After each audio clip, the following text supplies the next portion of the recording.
हे friends, स्वागत है आप सभी का movie stock movie experience channel पे, जिस पर आज मैं रिकैप करने वाली हूँ स्ट्रेंजर थिंग्स सीजन 4 के वॉल्यूम 2 को। और अगर आपने इसके पहले एपिसोड्स के रिकैप नहीं देखे हैं तो उस रिकैप की लिंक आपको डिस्क्रिप्शन में मिल जाएगी। तो चलिए अब आपका टाइम बिल्कुल भी ना वेस्ट करते हुए शुरू करते हैं इस रिकैप को, वो भी स्पॉइलर वार्निंग के साथ। लेकिन उससे पहले मेरी एक छोटी सी रिक्वेस्ट, वीडियो को लाइक, शेयर और चैनल को सब्सक्राइब करने की।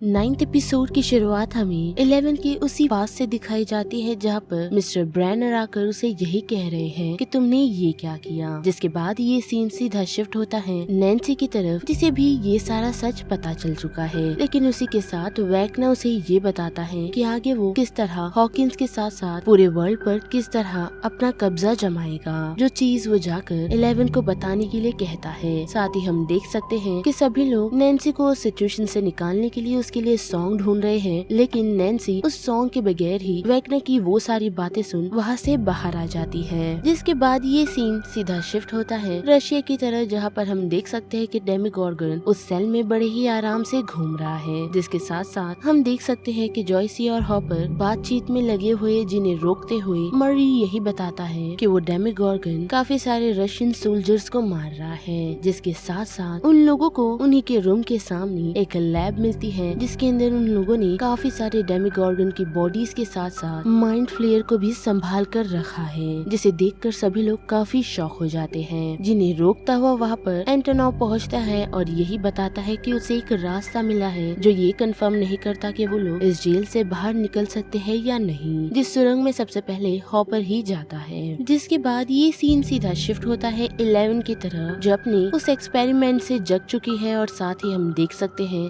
कि 11 की पावर्स भी वापस आ गई है। और बात करें माइक की, तो वो विल से यही बात कर रहा है कि किस तरह वो 11 के लिए एक वेस्ट है। लेकिन हम देख सकते हैं कि विल उसे उसकी बनाई हुई वही पेंटिंग देता है जिसे वो कब से बना रहा था। जिसे देने के बाद विल उसे यही झूठ कहता है कि मुझे 11 ने बताया कि पेंटिंग में क्या बनाना चाहिए, जबकि 11 को ये नहीं पता कि विल ने किस तरह की पेंटिंग बनाई है। और साथ ही वो माइक को ये भी समझाता है कि किस तरह यहाँ आने के बाद 11 अकेली हो गई थी, क्योंकि वो सबसे अलग है। जो बात सुनकर हमें ये क्लियरली समझ आता है कि विल 11 की नहीं बल्कि खुद की बात कर रहा है, जिन बातों को माइक तो नहीं समझता लेकिन जॉनथन समझ जाता है। जिसके बाद ये सीन सीधा शिफ्ट होता है 11 की तरफ, जहाँ पर उसके पापा उसे ये बताते हैं कि किस तरह जब उसने हेनरी को उस अपसाइड डाउन की दुनिया में भेजा तो उस कारण से उसने अपनी पावर खो दी थी, क्योंकि वो कोमा में चली गई थी और उसने अपने पावर को उसके पोटेंशियल से ज्यादा इस्तेमाल कर लिया था। लेकिन उसके पापा ने हार नहीं मानी, जिस कारण से उन्होंने फिर से 11 को ट्रेन करना शुरू किया और उसने अपनी पावर को फिर रीगेन किया, जैसे वो अभी कर रही है। साथ ही उसके पापा उसे ये भी सच बताते हैं कि उस अपसाइड डाउन की दुनिया को और किसी ने नहीं बल्कि 11 ने ही ओपन किया है। जिसके साथ वो लोग उसे ये भी बताते हैं कि किस तरह हेनरी हॉकिन को बर्बाद करना चाहता है, यानी कि वो अपसाइड डाउन की दुनिया का वो पूरा पोर्टल ओपन कर रहा है, जिस कारण से पूरा हॉकिंस बिखर जाएगा। जब बात सुन 11 काफी घबरा कर उस सिचुएशन से सीधा अपने रूम की तरफ चली जाती है। जिसके बाद हमें नैन्सी दिखाई जाती है, जो सभी लोगों को यही बता रही है कि किस तरह वो वैकना पूरे हॉकिंस पर अपना कब्जा जमाना चाहता है। और साथ ही उसने उस विजन में काफी सारे और भी मॉन्स्टर देखे, जिसने उन लोगों की फैमिली को खत्म कर दिया। साथ ही नैन्सी उन लोगों को ये भी बताती है कि वो अपसाइड डाउन की दुनिया का हॉकिंस नहीं बल्कि हमारा रियल हॉकिंस था, क्योंकि उसने उस विजन में 4 अपसाइड डाउन के दरवाजे देखे थे, जो धीरे धीरे पूरे हॉकिंस को अपसाइड डाउन की दुनिया में खींच रहे थे।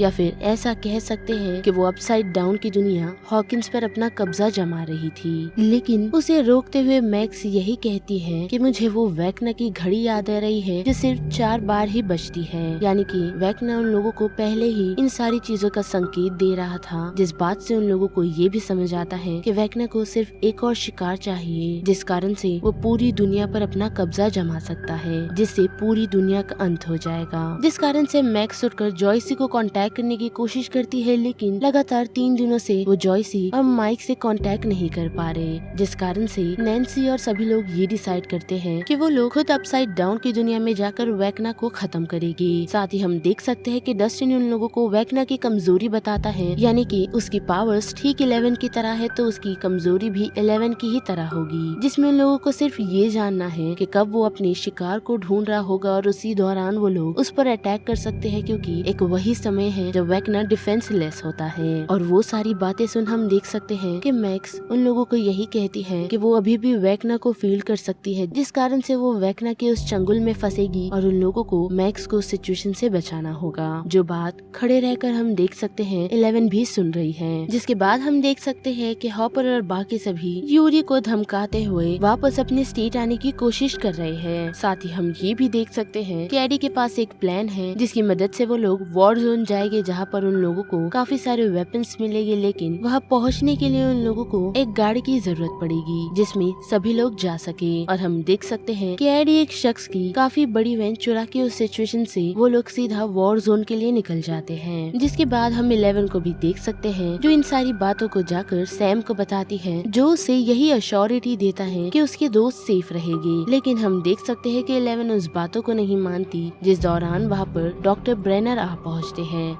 जो 11 को यही कहते हैं कि तुम अब तक हेनरी से लड़ने के लिए तैयार नहीं हो, क्योंकि हमें नहीं पता कि वो इतने सालों से वहाँ क्या कर रहा था, जिस कारण से हमें तुम्हें प्रॉपरली रेडी करना होगा हेनरी से लड़ने के लिए। लेकिन हम देख सकते हैं कि सैम डॉक्टर ब्रेनर को रोकता है, यही कहते हुए कि ये 11 की चॉइस है, उसे अपने दोस्तों को बचाना है और साथ ही अगर हम यहाँ बैठे रहे तो मे भी देर हो सकती है, जिस कारण से वो 11 को बैग पैक करने के लिए कहता है ताकि वो लोग हॉकिंस के लिए निकल सके। जिसके बाद हमें हॉपर और बाकी सभी दिखाए जाते हैं, जहाँ उन लोगों को यूरी की चॉपर नजर आती है जिस पर काफी सारा काम बाकी है, जिस कारण से जॉयसी ये डिसाइड करती है कि वो लोग उनके स्टेट में कांटेक्ट कर उन लोगों के लिए मदद बुला सकते हैं। लेकिन एंटोना उन लोगों को ये बताता है कि उसमें थोड़ा टाइम जा सकता है। और फिर से आए नैन्सी और बाकी सभी लोगों पर, तो हम देख सकते हैं कि वो लोग वॉर जोन पहुंच चुके हैं, जहां उन लोगों की मुलाकात क्रिसी के बॉयफ्रेंड और उनके दोस्तों से होती है, जिनसे बचते हुए वो लोग बड़े ही आसानी से उस सिचुएशन से अपने सामान लेकर निकल जाते हैं। साथ ही बात करें विल, माइक, जोनाथन और आर्गाइल की, तो हम देख सकते हैं कि उन लोगों को उस लैब का रास्ता मिल गया है, क्योंकि उस तरफ मिलिट्री भी बढ़ रही है। साथ ही हम देख सकते हैं कि डॉक्टर ओवेंस को डॉक्टर बैनर के लोग पकड़ लेते हैं, जिसके बाद वो 11 को यही समझाने की कोशिश करते हैं कि वो उसकी मदद करना चाहते हैं। लेकिन हम देख सकते हैं कि 11 उन्हें यही बताती है कि आप ही वो शख्स है जो इन सारी चीजों पर कंट्रोल नहीं कर पाए, जिस कारण से उन्होंने काफी सारे लोगों को मार दिया। और बचपन में वो जिस अंधेरे में 11 को भेजा करते थे, वो किसी सोवियत को ढूंढने के लिए नहीं बल्कि हेनरी को ढूंढने के लिए भेजा करते थे। जिसके बाद वो उन्हें यही कहती है कि वो यहाँ से निकल रही है, वो भी डॉक्टर ओवेंस के साथ। लेकिन हम देख सकते हैं कि 11 उस सिचुएशन से निकले उससे पहले ही उसके डैड उसे किसी तरीके का इंजेक्शन मार देते हैं, जिस कारण से वो बेहोश हो जाती है। और उसके उठने के बाद उसके पापा उसे उस सिचुएशन से ले जा रहे होते हैं, क्योंकि सिविलियंस की आर्मी ने उन लोगों पर हमला कर दिया है। और साथ ही डॉक्टर कॉनर के साथ साथ उन लोगों ने 11 और डॉक्टर ब्रेनर को भी ढूंढ लिया है। लेकिन हम देख सकते हैं डॉक्टर सैम कॉलोनल को यही समझा रहे होते हैं कि उसे नहीं मारना, क्योंकि हमें उसकी जरूरत पड़ सकती है। लेकिन कॉलोनल उसकी बात नहीं सुनते और टीम को ऑर्डर दे देते हैं कि 11 को मार दिया जाए। लेकिन हम देख सकते हैं कि उसी मौके पर जोनाथन, विल, माइक और आर्गाइल पहुंच चुके हैं, जिसे देख आर्मी थोड़े टाइम के लिए डिस्ट्रैक्ट हो जाती है और उस मौके का फायदा उठाकर 11 उनकी प्लेन पर अपना कंट्रोल बनाते हुए उसे ब्लास्ट कर देती है। जिसके बाद उसकी मुलाकात माइक और विल से होती है और उसी दौरान वो ये भी देख सकती है कि पापा को काफी गोलियां लग गई है, जिस कारण से वो उनके पास जाती है, जो उसे यही समझा रहे होते हैं कि उन्होंने हमेशा उसका भला ही चाहा है। लेकिन 11 उनका भरोसा नहीं करती और उस सिचुएशन से अपने दोस्तों के साथ चली जाती है, जिसे जाता कॉलोनल के साथ साथ उसके पापा भी देखते हैं और उनकी मौत हो जाती है। साथ ही 11 जोनाथन और बाकी सभी लोगों को ये बताती है कि उन्हें कैसे भी आज ही हॉकिंस पहुंचना होगा, वरना वो सब मर जाएगी। जिसे सुनकर माइक और विल काफी टेंशन में आ जाते हैं। साथ ही हम देख सकते हैं कि नैन्सी और बाकी सभी हेनरी के घर पहुंच चुके हैं। 9th एपिसोड की शुरुआत में हॉपर, जॉयसी और मर्ल से दिखाई जाती है, जो अभी भी रशिया में ही अटके हुए हैं। साथ ही मैक्स, लूकस और एरिका अपने बनाए हुए प्लान के फेज 1 में पहुंचते हैं, यानी कि हमारी दुनिया के हेनरी के घर पर। फिर नैन्सी, स्टीव, रॉबिन, डस्टिन और एडी अपने सेकंड और थर्ड फेज के लिए अपसाइड डाउन की दुनिया में पहुंचते हैं, जिनमें उनके सेकंड फेज की बात करें तो डस्टिन और एडी वैक्ना के बैट्स को रोकेंगे। साथ ही स्टीव, नैन्सी और रॉबिन यहाँ से निकल वैक्ना को मारने के लिए जाएंगे, इसके बाद आए 11 पर तो हम देख सकते हैं कि वो अभी भी हॉकिंस आने की कोशिश कर रही है, जहाँ से उसे कोई भी पॉसिबिलिटी नहीं मिलती, जिस कारण से वो सभी लोगों को ये समझाती है कि वो हॉकिंस में नहीं रह कर के भी मैक्स की मदद कर सकती है। यानी कि जिस तरह वेक्ना मैक्स के माइंड में जाकर उसे मार सकता है, तो वैसे ही मैं मैक्स के माइंड में जाकर वेक्ना से फाइट कर सकती हूँ, लेकिन उसके लिए उसे बाथटब रिक्वायर्ड होगा जिसके अंदर काफी सारी सॉल्ट, जिससे वो अपने पावर पर फोकस कर सके। अब बात करें हॉपर और उसकी टीम की, तो उन लोगों को ये समझ आता है कि ये टाइम नहीं है अभी हॉकिंस वापस जाने का, जिस कारण से हॉपर ये डिसाइड करता है कि वो लोग वापस से उस प्रिजन में जाएंगे ताकि वो लोग माइंड फ्लेयर या फिर उस पार्टिकल को खत्म कर दे, जिस कारण से मे बी वो चीज उनके बच्चों को हेल्प करेगी उनकी फाइट को डिफीट करने में। जिसके साथ साथ हम इस एपिसोड में ये भी देख सकते हैं कि हॉपर, जॉयसी, मैक्स, लूकस और स्टीव और नैन्सी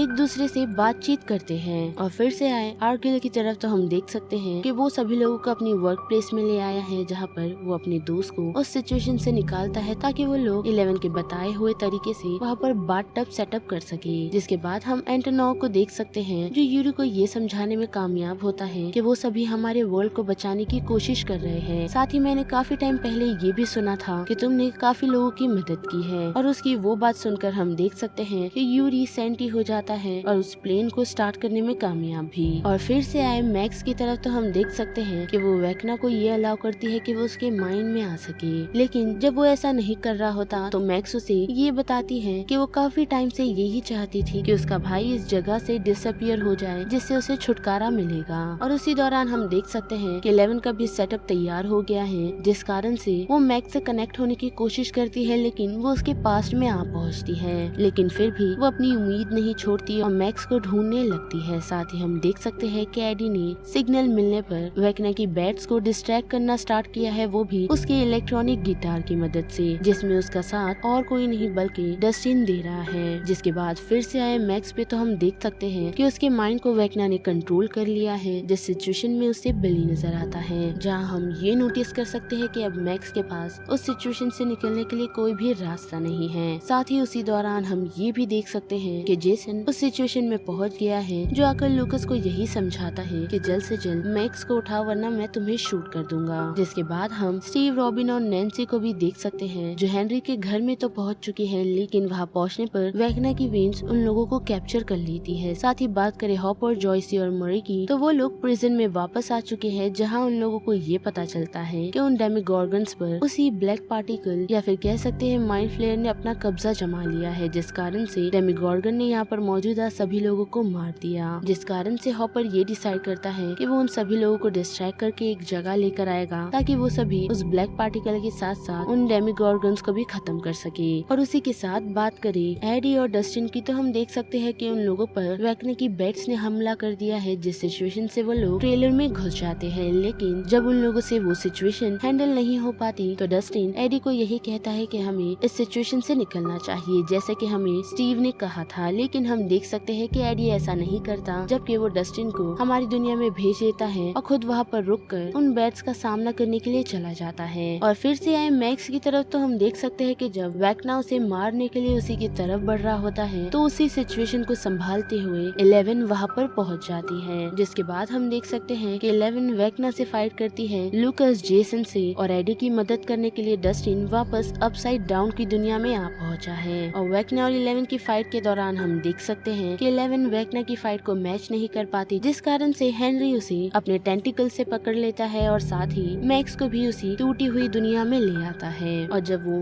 मैक्स को मारने ही वाला होता है, तो उसी सिचुएशन में हम देख सकते हैं कि 11 उसे रोकने की कोशिश करती है, यही बताते हुए कि पापा की मौत हो चुकी और मुझे पता है कि उन्होंने तुम्हें काफी तकलीफ दी थी। लेकिन हम देख सकते हैं कि हेनरी उसकी बातों पर ध्यान नहीं देता और उसे यही कहता है कि पापा एक नॉर्मल से इंसान थे, जो मुझे क्या किसी को भी नुकसान नहीं पहुंचा सकते थे। साथ ही हेनरी उसे ये भी बताता है कि मुझे ऐसा और किसी ने नहीं बल्कि तुमने ही बनाया है, क्योंकि जब 11 ने हेनरी को इस दुनिया में भेजा तो उसे ऐसा लगा था कि वो मर गया है, जिस कारण से उसने उस जगह को हेल मान लिया था। लेकिन थोड़ा एक्सप्लोर करने पर उसे कुछ पार्टिकल्स मिले, जिसे हम सभी ने माइंड फ्लेयर का नाम दिया था, और वो स्पाइडर की शेप में था, जिसे शेप और किसी ने नहीं बल्कि हेनरी ने ही दिया था, वो भी अपने पावर की मदद से। यानी कि 11 को ये समझ आता है कि इतने सालों से जो भी ये सारी चीजें हो रही थी वो हेनरी ही कर रहा था, और साथ ही उस डोर को ओपन करने में उसकी मदद और किसी ने नहीं बल्कि 11 ने ही की थी। वो भी तब जब बचपन में उसके डैड यानी कि डॉक्टर ब्रेनर उसे उस अंधेरे में सोवियत को ढूंढने के लिए भेजा करते थे, लेकिन एक्चुअल वो हेनरी को ढूंढ रही थी और इसी कारण से उसने हेनरी की मदद की, जिस कारण से वो इस दुनिया में आ पाया। और अब वो सबसे पहले हॉकिंस पर अपना कब्जा जमाएगा, उसके बाद धीरे धीरे पूरे वर्ल्ड पर। और उसी दौरान हम ये भी देख सकते हैं कि वेक्ना की वो बैट्स एडी को ऑलमोस्ट मारने ही वाली है। साथ ही हम देख सकते हैं कि हॉपर पर भी उस डेमिगॉर्गन ने हमला कर दिया है। साथ ही वेक्ना की उस वेन ने नैन्सी, स्टीवन और रॉबिन का गला और कस के दबोच लिया है। और बात करें लूकस की तो हम देख सकते हैं कि उसे जेसन बड़े ही बेदर्दी से मार रहा है, यही सोचते हुए कि वो लोग किसी तरीके का ब्लैक मैजिक कर रहे हैं। लेकिन ये सारी चीजें ज्यादा टाइम तक नहीं होल्ड कर पाती, जिस सिचुएशन में हम देख सकते हैं कि माइक 11 से बातचीत कर पाता है और उसे यही बताता है कि वो उससे कितना प्यार करता है, तो उसे उसके लिए फाइट करनी होगी। और उसकी वो सारी बातों को सुनकर हम देख सकते हैं कि 11 सबसे पहले वेक्ना की उस वेन से खुद को छुटकारा दिलाती है, लेकिन हम देख सकते हैं कि उसी दौरान उसने ऑलमोस्ट मैक्स को मार दिया है। साथ ही लूकस ने भी जेसन को नॉकआउट कर दिया है और जॉयसी ने हॉपर को बचाते हुए उस डेमिगॉर्गन से छुटकारा पा लिया है। लेकिन बात करें एडी की तो उसकी तरफ डस्टिन पहुंचा तो है, लेकिन उसे पहुंचने में काफी देर हो गई है। और उसी टाइम पर हम ये भी देख सकते हैं कि 11 ने वेक्ना को पकड़ लिया है, जिसके साथ साथ मरी भी उन डेमिगॉर्गन्स को खत्म करते हुए पहुंचा है, वो भी उन्हें जलाते हुए। और हम देख सकते हैं कि उस वजह से वेक्ना पे कुछ तो असर हुआ है, जिस कारण से उसने नैन्सी, रॉबिन और स्टीव को छोड़ दिया है। और जैसे ही वो लोग उसके चंगुल से निकलते हैं तो सीधा वो लोग वहाँ से दौड़ते हुए वेक्ना की असल बॉडी के पास आ पहुँचते हैं, जहाँ पहुँचकर सबसे पहले स्टीव और रॉबिन वेक्ना को जलाते हैं। और हम देख सकते हैं कि हॉपर ने वहाँ पर मौजूदा एक डेमिगॉर्गन को मार दिया है, यानी कि उसने उस शैडो या फिर माइंड फ्लेयर को खत्म कर दिया है, जिसके साथ साथ नैन्सी ने भी वेक्ना को शॉर्ट गन से काफी बार शूट किया है। लेकिन हम देख सकते हैं कि उस सिचुएशन से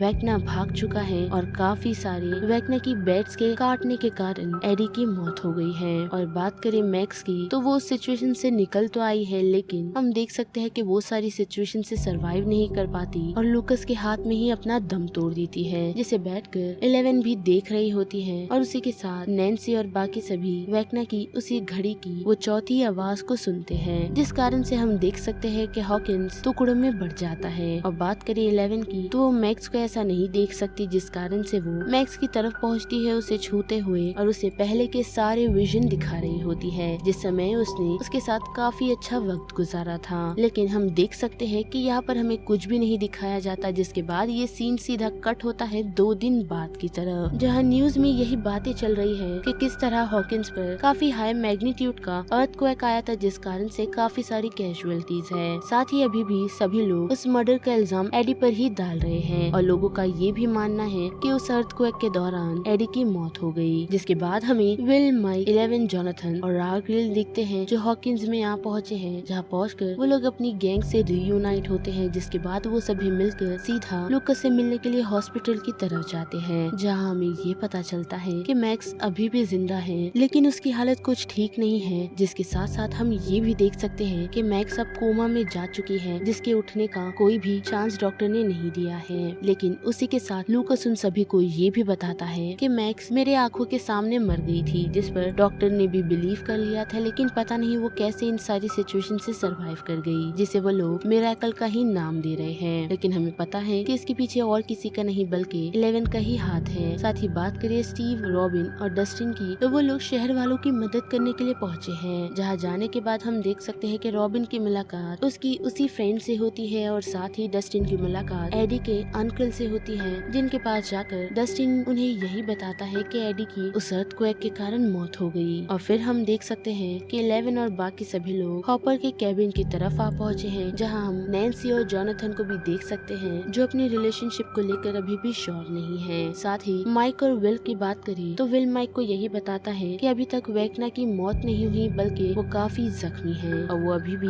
वापस आने का प्लान कर रहा है। जिस दौरान हम 11 को भी देख सकते हैं जो यही याद कर रही है कि जब उसने हॉस्पिटल में मैक्स के माइंड में जाने की कोशिश की तो वहाँ पर उसे मैक्स नजर ही नहीं आई। लेकिन उसी दौरान हॉपर वहाँ आ पहुँचता है, जिसे देख 11 काफी खुश हो जाती है। लेकिन उसी दौरान सभी लोग ये नोटिस कर सकते हैं कि विल को फिर से कुछ फील हो रहा है, जिस कारण से वो लोग जब हिल्स की तरफ आगे बढ़ते हैं तो वहाँ वो लोग ये देख सकते हैं कि अपसाइड डाउन की दुनिया दुनिया हमारी दुनिया में आ चुकी है। और यहाँ पर स्ट्रेंजर थिंग्स सीजन 4 के ये वॉल्यूम 2 का रिकैप खत्म होता है, जिस बारे में आप सभी की क्या राय बनती है उसे लेकर आप मुझे कमेंट सेक्शन में बता सकते हो। साथ ही अगर मेरी वॉइस आप लोगों को इस चैनल पर पसंद आ रही है तो वीडियो को लाइक शेयर और चैनल को सब्सक्राइब करना मत भूलिएगा। बाकी मैं मिलूंगी आपको फिर किसी मूवीज या सीरीज के रिकैप के साथ। तब तक के लिए आप movie stock movie explain channel के बाकी वीडियोस को एंजॉय कीजिए। Till then bye.